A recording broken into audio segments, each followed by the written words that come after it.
na wontine me biase abo kra nim se ni nya kwa wo kire ma obeboa no abo nia etofo me se wo hwe se obema wasore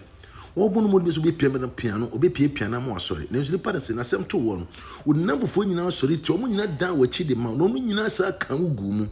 wo kai First Thessalonians chapter 5 verse 1 mon ko so pia mo ho mon push mo mon piam se na bia mekɔ yedi ma bo etime pia ni nua ama ni nua yitimi asore na nso nipa da se na sem to wo no na wo nua sa kan wo hye unu ese ka bigum egu animu ase menim ni ato wo a adamfo apo na namfo mo anim agu ase